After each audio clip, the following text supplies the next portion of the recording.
Hey, all you digital race car drivers. I'm Dale Rodman Jr. the third, and this is Slow to Pro, a YouTube series where I go from slow to just doing dumb stuff, okay? Today's race is a mixed class league race for 1 hour, no pit stops at Monza. We've got 22 GT3 cars, 11 GT4 cars, and a lot of chaos. It's all thanks to the fine fellas from Zealous Racing League for putting this on. If you're interested in a rage-free league, check the link in the description.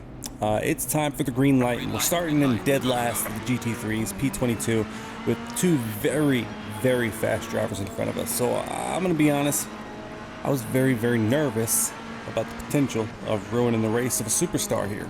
One of the aliens in the yellow Ferrari is already making his way up the pack, and the black McLaren is the other high-profile individual that I've got my eye on. And I've got my eye on him so much that I almost got my bumper into him. But no harm, no foul. Nothing happened. Don't look at that. Don't see it again. Keep it moving.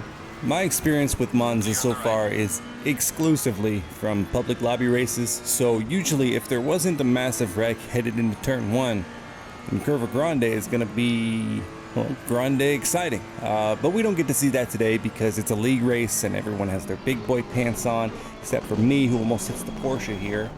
But again, no harm, no foul. Didn't see that gate removed. Things are getting intense between this McLaren and Porsche, with the McLaren looking for pretty much any gap he might be able to shoot through. But eventually he's going to find out that there are no gaps in this section of the circuit, and he's going to make the decision, a wise decision, to wait until after Variante Ascari. And I'd like to try to follow him through, but if we were dogs, he's like a Belgian Malinois, you know, really smart, even smarter with his aggression, and I would be like the gentlest, calmest Chihuahua you've ever seen. So he's just gonna get away when the time comes. We're on two different planets talent-wise. Coming through Variante Ascari, yeah, he's right there on the tail, and as we exit, it looks like the McLaren has a quick brown flag, but he's able to rein it in and go side by side down the straight with the Porsche. Unfortunately for the McLaren, the Porsche does have the inside line headed into Parabolica, the final turn of lap 1, and because of that, he's gonna be able to pretty easily hold this position against the McLaren. But we are headed into another straight, and they have, obviously, you can see there, a lot of traffic in front of them. And now we're starting lap 2 here, so I'm going to shake my arms out there, try to settle myself in, try to close this gap headed into turn 1. I'm thinking, this is a big enough gap that they will make it through by the time I could just brake normally, right? Right? Wrong. Basically, what happened is I was so worried about hitting the superstar in that McLaren that every other good behavior went out the window. Sort of like, picture this. You're definitely going to crash your car into one of two people.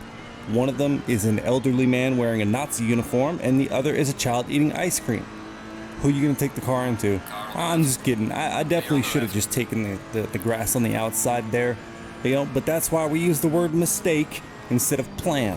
After that little excursion, it took us a full 4 laps to start catching that yellow Porsche from before, so we're gonna go ahead and skip to that now.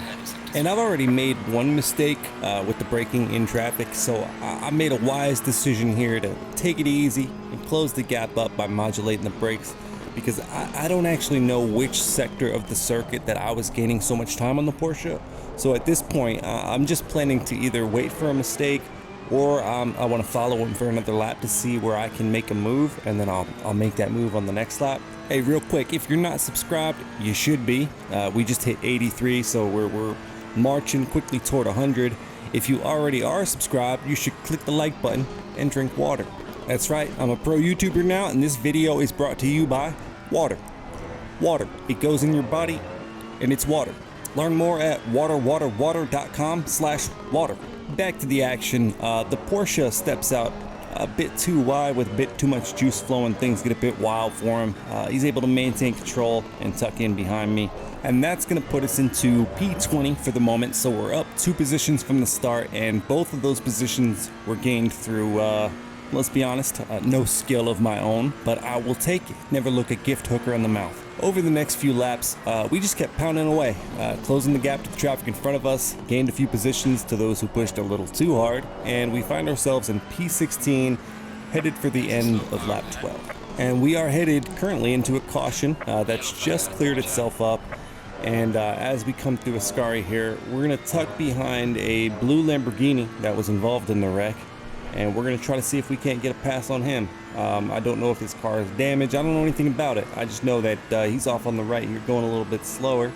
But we hit the braking zone. He's able to keep it in front of me. I try to tuck back, swing up the inside. It doesn't work because he knows what he's doing. He's a faster driver than I am. What's going to make this next part even more embarrassing if we just skip a little bit ahead to the end of the straight. It's really not often that I do well in the first chicane at Monza, and I really surprised myself here. I took my eyes off the guy in front of me though, and I guess my brain melted and I just hurd-dirted it right into the Lamborghini. Poor guy. I knew the right thing to do was yield the position back to him, so I did. But it doesn't get any better for the poor soul behind the wheel of that blue Lamborghini. His car is blue, and I'm sure he's feeling pretty blue. We're gonna go ahead and get right back up behind him here through the second chicane. And you have to remember, this poor guy was involved in a caution, which allowed me to catch up. Then I hit him, and I'm feeling partially responsible for that flustered feeling he might be feeling, which causes him to wreck here. Or his car was damaged, I'm not sure. In either case, now he's probably feeling that sinking feeling that the race you thought you were gonna have, it's not the one that the waitress brought out. It doesn't look anything like the pictures in the menu, but you're gonna have to eat it anyway. After the race, we received a 1-point penalty in the championship for that incident. Well deserved, if you ask me. I definitely earned that penalty. But that's it for today's action. The rest of the race, we just pretty much maintained a 2 to 4 second gap to the cars in front of us. Gained about 2 more positions from the misfortune of others. Went on to finish in 15th place, which is up 7 from where we started, so I'm happy with that. As for the championship standings, I'll put those on screen now. We were able to rise 1 position back into 19th, and it's a pretty tight points race. I'd really like to get to 15th place, so we got our work cut out, but I think I could do it. In other news, I got my low fuel motorsport license, so I'll be jumping into some LFM races soon, so look out for that. But yeah, that's it for today. Thanks for watching Slow to Pro. I'm Dale Rodman Jr. III, and you guys have the kind of day you want to have.